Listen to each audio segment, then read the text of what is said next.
case of government, there are lots of mechanisms by which in public administration and governance, ethical standards are set.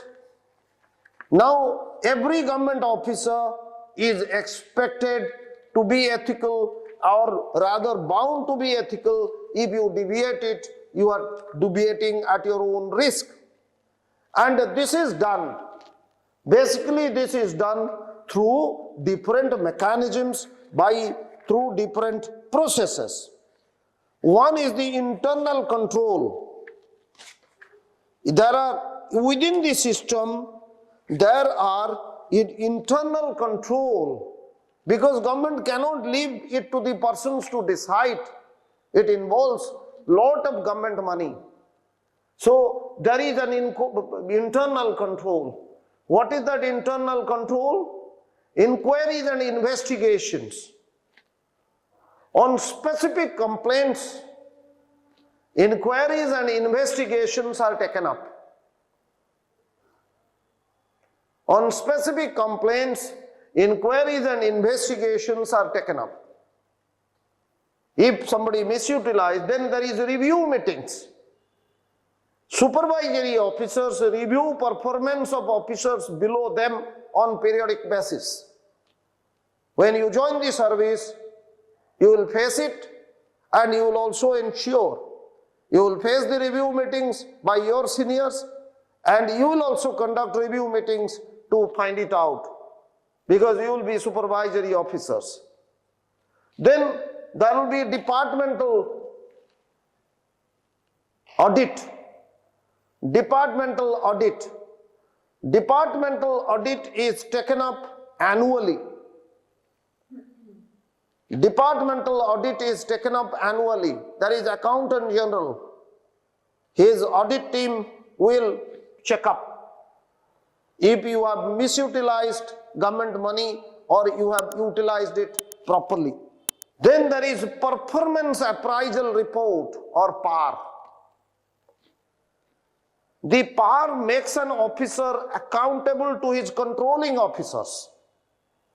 At the end of the year, every government officer is asked to fill up, how have you performed?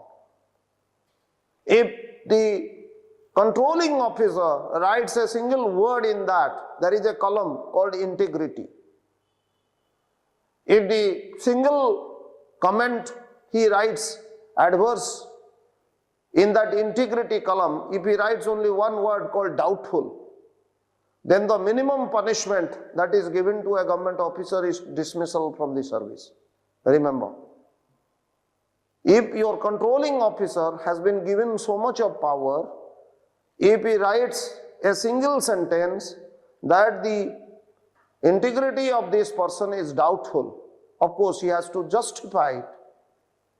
If he has caught you taking bribe on some occasion, if he has found you favoring somebody, if he has called for an explanation and he writes that his integrity is doubtful, then the government will chuck you out of the job for sure. So that's how a lot of control is created within the system to make an officer ethical and avoid unethical practices. The same strengthening ethical and moral values in administration and governance. There are a lot of agencies outside external control, and one such is legislative. It controls revenues and expenditures of the government through enactment of the budget, audit system, department-related standing committee, public accounts committee, etc. Then there is executive bodies. Government service conduct rule is a very, very important method to ensure that the government officers abide by the ethical standards, prevent administrators from misutilizing their powers for personal ends. And judiciary is there. If a government officer conducts himself in a rash manner, through writ provisions, High Court and Supreme Court direct the administration for conduct of their functions as per law, if you violate that. Now, as you know that we have our legislature which is prescribing a budget, and it has created an audit system. There are committees in the committees of which is represented by members of parliament and members of legislative assemblies. They go around and find out whether the government officers have conducted themselves properly. Then as a member of the government, both the central government and the state government, there is a government servant conduct rule. That say, for example, government servant conduct rule says that if you are buying something costly, then you will have to take the permission. If you buy a car, they will ask you from which source have you got money to buy a car. Or if you are buying a land, you will have to take permission from the government. If you go abroad, you will have to take permission from which source. How are you going to go abroad? So there are government servants conduct rules to regulate it. And then both the High Courts and the Supreme Court, High Court under Article 226 and Supreme Court under Article 32. High Court under Article 226 and Supreme Court under Article 32.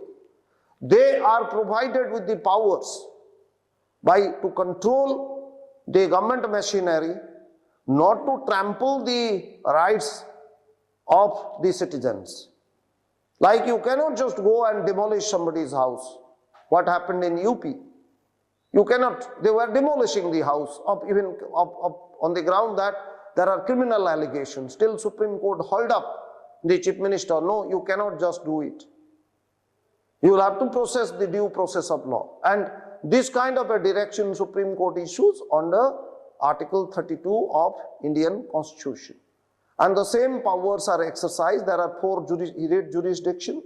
You would be knowing: habeas corpus, mandamus, certiorari, quo warranto. There are these different kind of writ jurisdiction by which directions are given. So that's how there is a control. Please write it down. There are other organizations which are also controlling the government officers. There are quasi-judicial organizations called Lokpal. Both Odisha and National Human Rights Commission, Odisha and National also, or I put it in this way, National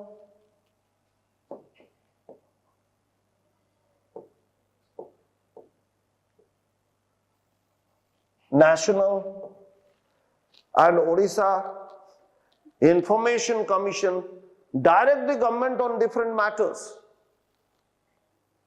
Then there is Vigilance Department. It prevents corruption.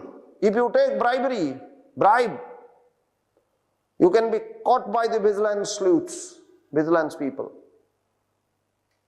Vigilance Department prevents corruption and misuse of official position for personal gain. And finally, it is the citizens who will be controlling the government officers. It is the citizens who will be controlling the government officers.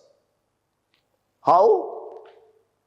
The citizens control the process of governance through civil societies, NGOs, and the Right to Information Act of 2005.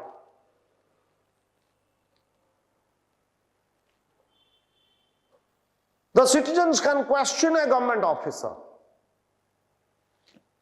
and that's how the citizens control. And final control comes not from the government. If you are a good officer, people will praise you that you are good. If you are a bad officer, people will haul you up.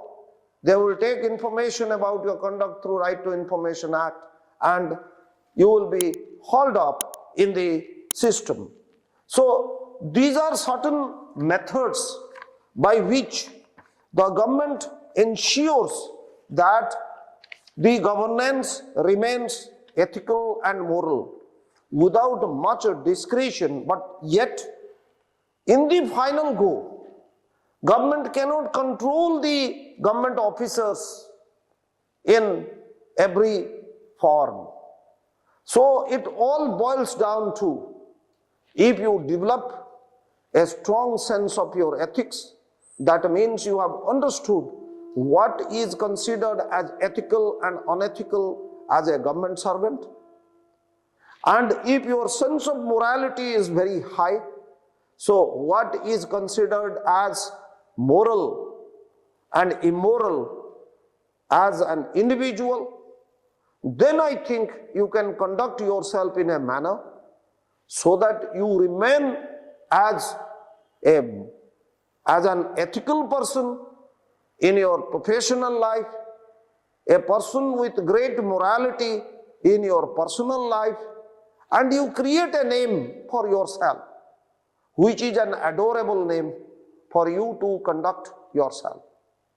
So that brings us to the close of today's discussion on ethics and morality. But as you know that when you join civil services or you are preparing for civil services examination, ethics happens to be one full paper where we will be discussing in greater detail about ethics and different aspects, because the debate on ethics is as old as 2000 years, since the time of Socrates, since the time of Plato. There has been discourses and debates on what is considered as ethical and unethical, because it has changed over a period of time, and we in the 21st century is guided by a set of standards, part of which has originated say 2000 years back, but a part of which is changed, and we are facing that. So I think with certain amount of clarity, any question? Thank you very much. Thank you.